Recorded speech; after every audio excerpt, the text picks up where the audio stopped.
I'm Bob, an average and common employee. I've been working as a salesman for a general trading company for 4 years now. While my peers are starting to achieve impressive results and getting promotions, I still haven't made any notable accomplishments. Given that I naturally don't stand out and neither my looks nor personality are particularly striking, I was perceived by those around me as the incompetent worker. Every month, my boss would reprimand me about not meeting my sales targets, and instead of being respected by my juniors, I just felt like they found me bothersome. Bob. Yes, sir. One day, out of the blue, I was called by the sales director, and with a heavy heart, I approached his office. Director, did you call for me? Picking up some documents, the director frowned. More gripes about my performance. I listened to the director with a heavy heart. Bob, it seems you didn't meet your sales quota again this month. Yes, I apologize. I'm not asking for an apology. Do you even have any motivation? I don't see any motivation at all in your daily work. Isn't it because you're doing a lousy job that sales aren't growing? No, I never intended. Your peers are now supervisors and managers, right? Don't you feel anything when you see your colleagues becoming top sales? Well, when the director starts his lectures, the office goes silent, and everyone gets absorbed in their own tasks, trying not to get involved. Being called into his office typically meant being reprimanded for over 30 minutes. All I could do was bow my head and apologize profusely. I want you to go on a sales trip to the neighboring state next month. If you can't secure even one contract, don't think of returning to this department. What? Does that mean I'm getting fired? Compared to our area, the neighboring state had a higher percentage of young people and single folks, making it a notoriously tough place to secure contracts within the company. Maybe the director was intentionally sending me there to get rid of me. What's with that sour look? If you get even one contract, I'll exempt you from next month's quota. All right. Yes. I want to see how serious you are about your job. Understood. Excuse me. There's no arguing with the director's orders. And so, my trip to the neighboring state was decided. The business trip is for 3 days, and I absolutely have to secure at least one contract. That was the condition set by the director. Why did it have to be the place even my peers say it's tough to get contracts? Honestly, thinking about the next 3 days drained my appetite. I got off at the nearest station to the hotel I had booked and immediately started making my rounds in the residential areas surrounding the station. We're good. Not interested. I see. Excuse me. Even just after introducing myself through the doorbell, I'd get turned away with a clearly irritated voice. Quit bothering us. We don't accept salespeople here. Get out. Excuse me. After being turned down over a dozen times, already my heart was breaking. I mean, I don't mean to complain my company's product, but the penetration rate of water dispensers in general households is still low. I personally don't see the need for a water dispenser. Tap water is just fine. It's a tabletop water dispenser developed by our company that provides delicious natural water at a fixed rate every month. But I wonder if there's any demand outside of affluent or health-conscious households. Man, I'm beat. I arrived in the town in the afternoon, and before I knew it, dusk had settled. Wiping the sweat off my forehead, I took a seat on a park bench. As I stared blankly at the sky, I felt a wave of emptiness and was on the verge of tears. Suddenly, I felt a cold drop on my cheek. It was a sudden rain shower. Drops started to fall, and in a flash, it turned into a downpour. I quickly got up from the bench. Seriously, can't I catch a break?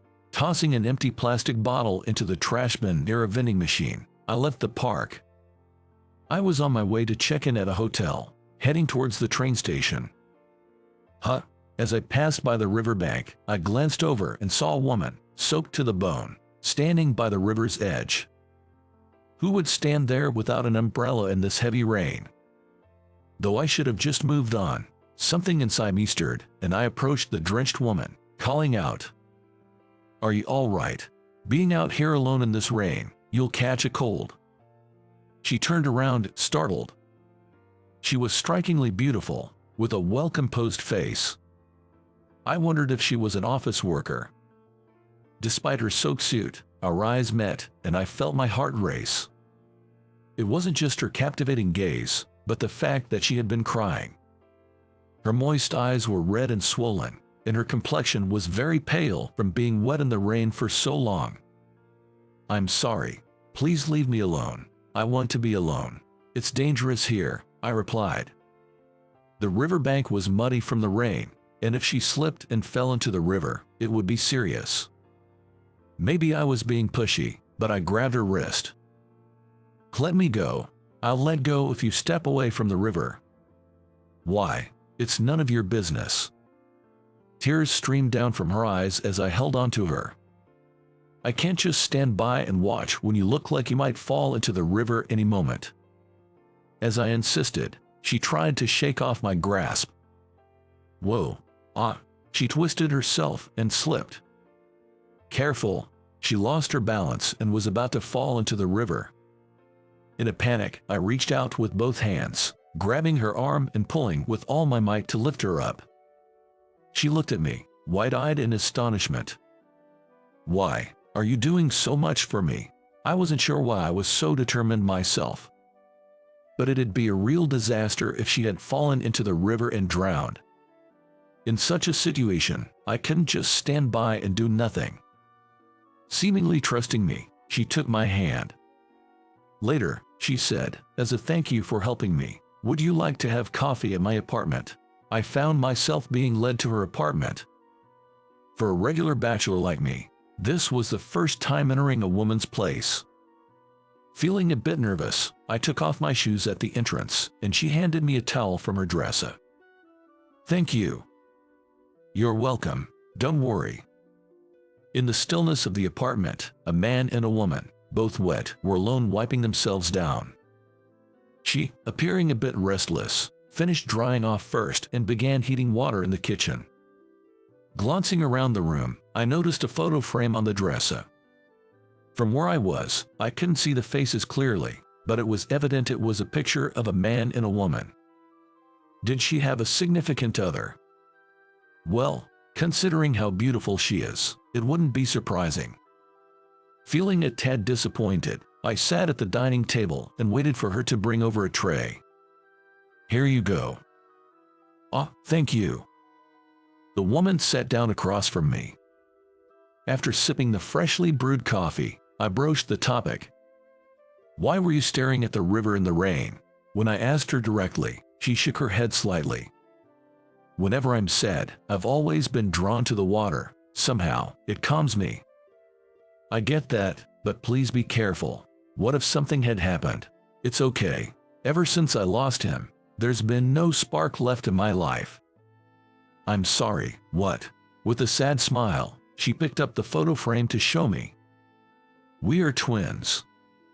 It seemed I mistakenly thought her brother was her boyfriend. Looking closely at the picture, he indeed looked strikingly similar to her in appearance and atmosphere. "What happened to your brother?" "He died in a car accident 4 years ago, just when he had landed his dream job." Listening to her story, I learned her brother was my age. That's truly heartbreaking. We lost our parents at a young age, so we only had each other. I jumped from job to job, but I could push through any hardship for his sake. Regret was absent in her voice as she talked about the past. Upon closely observing her hand gripping her cup, I noticed rift patches and evident signs of wear and tear. Seeing where my gaze landed, she blushed and hid her hands. "I do a lot of manual labor, and my hands get rough easily. I'm embarrassed, so please don't look." It appeared she had jiggled multiple jobs, including office work and part-time jobs, to make ends meet. She had stopped working part-time after her brother's death, and she seemed a bit self-conscious about it. "You might not like looking at these battered hands." "Not at all. They're a testament to how hard you've worked for your family. It's impressive." "Thank you." I scratched my head in embarrassment at my uncharacteristically impassioned speech in response to her modesty. She responded with a gentle smile that left me flustered. I was dazzled by her beautiful smile, and now she asked me a question. "Sorry to ask you, but what brought you to the riverside?" "Right. I never mentioned it. My name's Bob. I'm a salesman for Gold Mountain Corp." "Oh, I see. Sorry, I didn't tell you my name earlier." After introducing myself, she shared her name as well. She went by Erica and was 2 years older than me. "I'm sorry for the inconvenience during your work time." Don't worry about it. Work is, well, work, you know. Actually, today I walked around this town's residential area all day and couldn't secure a single contract. I have 2 more days on this business trip, but honestly, I can't help but feel anxious. Then, Erica looked me straight in the eyes and said, "But Bob, I bet you'd handle any job with style, wouldn't you?" Excuse me. It was a genuine compliment from Erica, but I shook my head in denial. "That's giving me too much credit. I can't secure any contracts, and while my peers are getting promotions, I'm still just an ordinary employee." I didn't intend to whine about such pitiful things to a woman, but perhaps I let my guard down around the soothing presence of Erica, letting more slip out than I meant to. I was never cut out for sales. I don't have the guts, and I'm not as brilliant as my peers. I don't know when I will be fired from my job if my performance continues at this rate. "Bob." "Huh?" Seeing me bear my insecurities, Erica's voice grew more stern. She overlaid her palm on mine, gripping it with conviction as she spoke. "Where's the brave Bob who saved me from the river?" "Well, you saved me even though it might have been dangerous for you too, didn't you? I saw how hard you tried to help me, and that made me feel safe to trust you." "That was just because I was desperate. I just couldn't leave you there." It's the same with your work, isn't it? With people can feel your kindness and sincerity, things will surely go well. Erica's palm was warm, reminding me of the human warmth I had long forgotten. I never really thought about being earnest or passionate about my work since joining the company. After struggling with job hunting, I joined Gold Mountain Corp. Out of compromise, and I can't deny that I was insincere about a job I didn't want. My peers, on the other hand, were recognized for their motivation and personality from the start. They were favored by the department head. While I was somewhat skeptical of grunt work of salesmen, they were so enthusiastic about their work that they took the initiative to go out on field trips and did not return home until they got a contract. But sales isn't so simple that results come just by trying hard. Erica, without blaming me for making excuses, replied in a soothing voice. "You work at Gold Mountain Corp, right?" "Yes, why?" "I have something I want you to see in my brother's room." "For me?" "Yes, please follow me."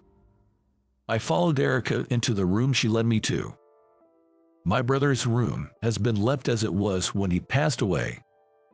On the neatly arranged desk, I was shocked to find familiar brochures and flyers with products. "This is our company's brochure." "Yes, if my brother were alive today, I believe he would have been working alongside you at the same company." "Really?" On her brother's desk, there were also comprehensive reports about Gold Mountain Corp. And self-help books about the mindset for sales. Erica's brother must have been enthusiastic about the job. Compared to him, where was I standing? From the start, I had given up trying, blaming the environment and customers for not securing contracts. My brother was so happy saying, "Now I'm a working adult too. I can support you, sis. I might not be in a position to say this, but I want you, Bob, to work hard not just for yourself but for my brother as well. I'm rooting for you." Erica, I felt like I had a bucket of cold water dumped on me.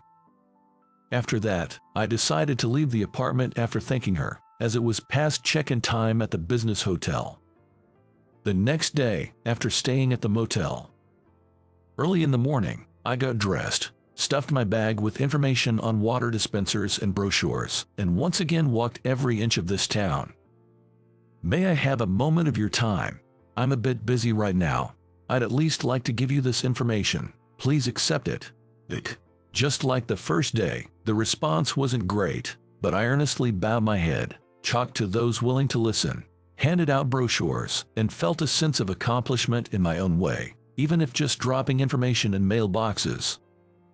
However, even after 3 days on the road, I couldn't secure a single contract. A few days after returning, I was summoned by the department manager. It would be a reprimand for not meeting quotas.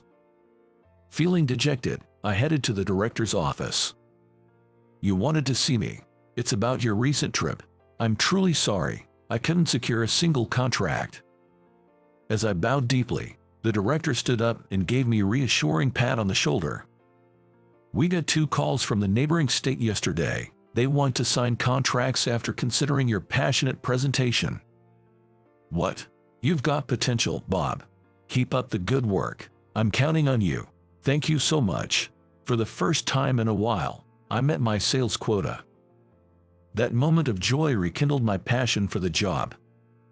Later on, I visited the homes of the customers who had decided to sign contracts. The first was an elderly couple who were kind enough to listen, and the second, to my surprise. "Bob, it's been a while." "Hello, Erica." It was Erica, the attractive woman I met by chance on a rainy day. I believe my brother brought us together. The pleasure is mine. Since then, I have had a good relationship with Erica, talking about each other's work and occasionally about our private lives. Work is not always smooth, and sometimes I compare my contract numbers with those of my peers and feel down, but at such times I try to push myself to do my best for Erica's twin brother. People around me are surprised by the change in me, but this is who I truly am. With these thoughts, I'm determined to keep working hard,